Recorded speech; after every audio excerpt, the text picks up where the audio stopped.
সন্তানেরা আমার বিরুদ্ধে স্লোগান দাও, তোমাদের জন্য একটা স্বাধীন দেশ সৃষ্টি করার জন্য আমি যুদ্ধ করেছিলাম, তোমাদের কাছ থেকে দেখে আমি অপমৃত্যুটা আমার কাম্য। রহমান যদি ঢাকা বিশ্ববিদ্যালয় ক্যাম্পাস এবং তার আশেপাশের কোন এলাকায় আসে, তাহলে আমি বাহিনী সরকার এবং সমন্বিত শিক্ষার্থী সংসদ মিলে তাকে প্রতিহত করা হবে।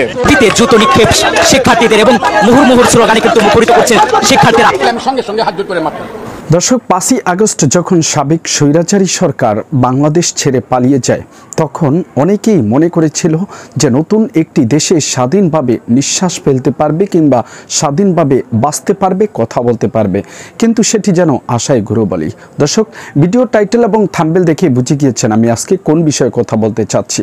তবে সেই বিষয়টি আলোচনার পূর্বে আপনাদেরকে বলে রাখতে চাই, দর্শক, এরকম নিত্য নতুন ভিডিও পেতে অবশ্যই চ্যানেলটিকে সাবস্ক্রাইব করে পাশে রাখা বেল বাটনটি অন করে দেবেন, তাহলে প্রত্যেক মুহূর্তের আপডেট নিউজগুলো পৌঁছে যাবে আপনাদের কাছে।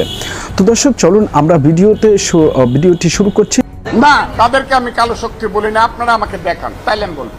ইয়েস, আমার বক্তব্যটা সামনে আইন না, আপনারা বাজান। যদি আমার কোনো ভুল হয়ে থাকে, কেউ হয়ে থাকে, আমাকে বুঝাইতে পারে যে এখানে আপনি ভুল কইছেন, তাইলে আমি সঙ্গে সঙ্গে হাত জোড় করে মারতাম।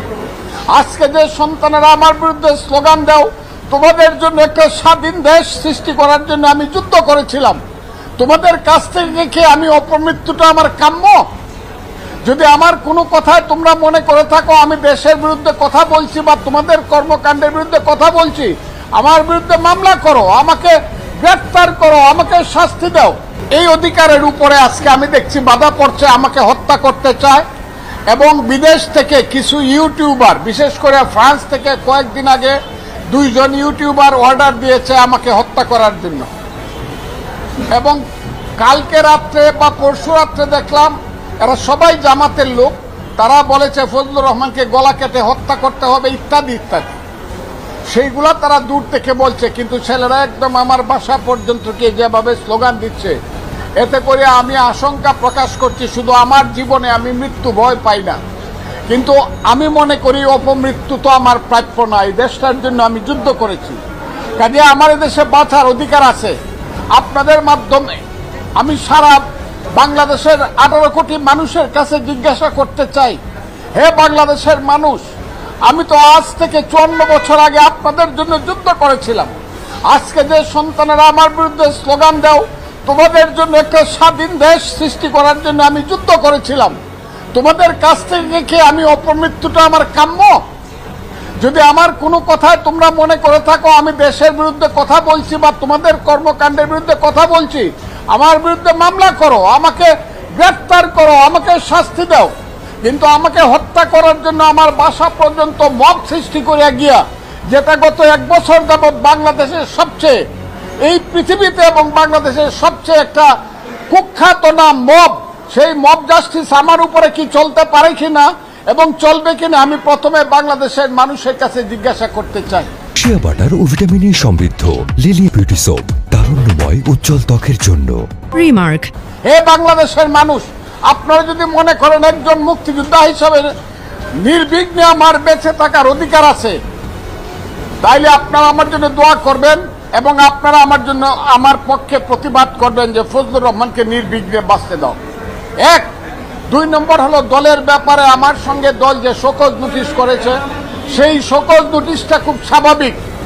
একটা দল যদি মনে করে তার কোনো রাজনৈতিক কর্মী ব্যতিক্রম কোনো কথা বা কাজ করছে, দল শোকজ করতেই পারে এবং সেই প্রশ্নের উত্তর আমি দেব।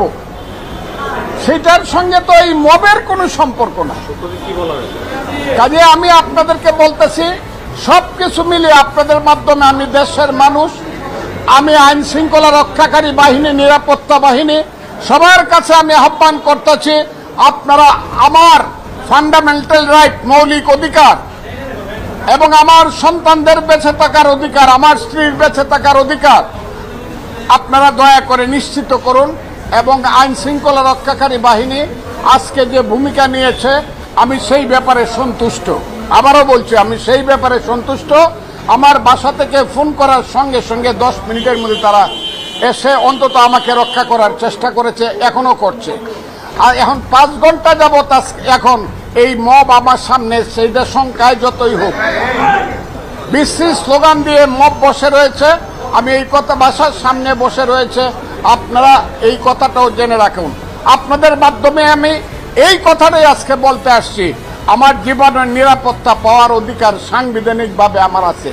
আর আমি সবচেয়ে বিশ্বাস করি আমার সৃষ্টিকর্তা আমাকে রক্ষা করবে, কিন্তু সাংবিধানিকভাবে ফির দুনিয়াগতভাবে এই দেশের আইন শৃঙ্খলা রক্ষাকারী বাহিনীর দায়িত্ব আছে আমাকে জীবন রক্ষার নিরাপত্তা দেওয়া।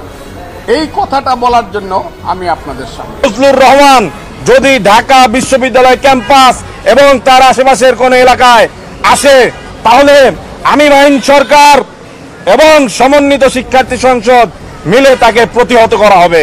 ফজলুর রহমান এবারই শুধু নয়, এর আগেও 24-এর গণ অভ্যুত্থান নিয়ে সে বিভিন্ন রকম কুরুচিপূর্ণ মন্তব্য করেছে, কিন্তু বিএনপি থেকে কোনো ব্যবস্থা নেওয়া হয়নি। গতকাল প্রিন্ট মিডিয়ার সামনে বিএনপির চেয়ারপারসনের যিনি উপদেষ্টা আছেন ফজলুর রহমান, তিনি গণ অভ্যুত্থানের শক্তি সমূহকে নিয়ে একটি চূড়ান্ত রকমের ধৃষ্টতাপূর্ণ মন্তব্য করেছেন। এর ফলে আমরা যারা ঢাকা বিশ্ববিদ্যালয়ের শিক্ষার্থীরা আছি এবং সারা বাংলাদেশের ছাত্র সমাজ যারা গণ অভ্যুত্থানের নেতৃত্ব দিয়েছে, রাজপথে ছিল, তারা প্রত্যেকে কষ্ট পেয়েছে। আমরা বলতে চাই, বিএনপি নামক যে রাজনৈতিক সংগঠনটি রয়েছে এবং বিএনপির অনুগত যেই ছাত্র সংগঠনটি রয়েছে, তাদের এই ব্যাপারে অবস্থান স্পষ্ট করতে হবে। ঠিক তা না হলে ঢাকা বিশ্ববিদ্যালয়ের সাধারণ শিক্ষার্থীরা সেটি মেনে নেবে না।